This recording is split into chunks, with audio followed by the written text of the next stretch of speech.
Division বা ভাগ আমরা ছোটবেলা থেকে সবাই অঙ্ক করার সময় ডিভিশন বা ভাগ করে এসেছি, বা এখনই করছি, তাই না?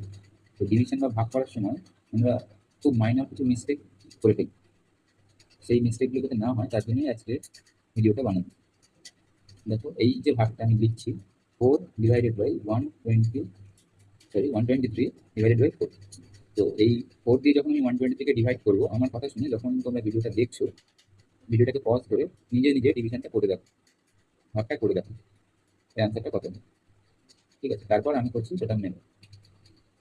আমি শিওর যে এই ভাগটা করার সময় 90% স্টুডেন্ট এই ভুলটাই করবে। দেখো তোমরা কিভাবে করবে।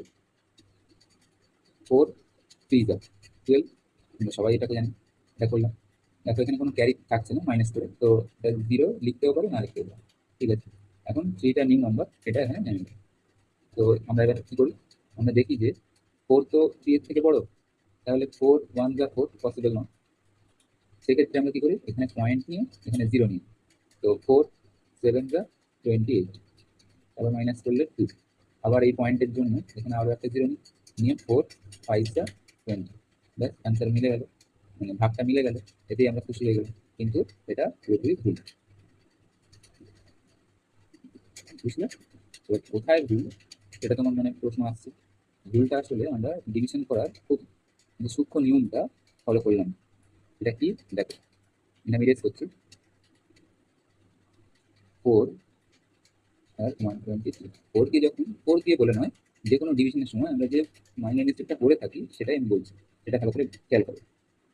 যারা আগে থেকে ব্যাপারটা জানে বা ঠিকঠাক রুলটা শিখেই ডিভিশনটা করে, তাদের তো তাদের ক্ষেত্রে খুবই ভালো। কিন্তু যারা আমরা 90% স্টুডেন্ট কথা বলছি, যে এই রুলটা সবাই করে ফেলে কখনো না কখনো, সেই রুলটা যদি না হয় এরপর, তার জন্যই বলা।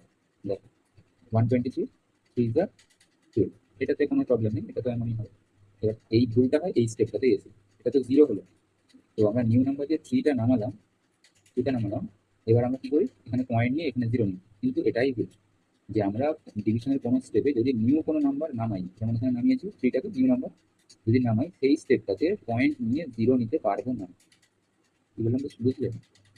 আমরা ডিভিশনের যে স্টেপে নিউ নাম্বার নামাবো, সেই স্টেপে পয়েন্ট নিয়ে 0 নিতে পারবো না। এই ভুলটাই সবাই করে থাকি। তাহলে কি করবি স্যার?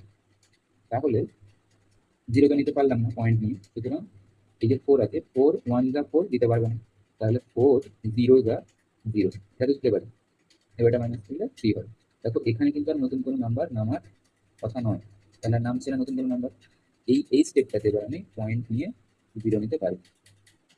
বুঝতে গেল? তাহলে 4 7 যা 28, মাইনাস করলে 2।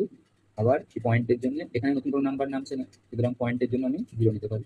তাহলে 4 5 যা 20, ডিভিশনটা মিলল, এবং এটাই কারেক্ট অ্যান্সার, এবং এটাই কারেক্ট মেথড। বুঝে গেল? এই মাইনর মিস্টেকটা আমরা প্রায় সকলেই করে থাকি। তুমি একইভাবে এটা ট্রাই করো বাড়িতে। 3 দিয়ে ডিভাইড করো 121কে ডিভাইড করো, 3 দিয়ে ডিভাইড করো 102কে ডিভাইড করো। দেখো সেম প্রসেসে এইগুলো তুমি করতে পারো, নিজে ট্রাই করে দেখো। বুঝে গেল? ভালো লাগলে অবশ্যই লাইক শেয়ার সাবস্ক্রাইব করো, আর কমেন্ট করে জানিও যে তুমি তোমার ক্ষেত্রে এটা হেল্পফুল হলো কিনা। আজকের মতো টাটা।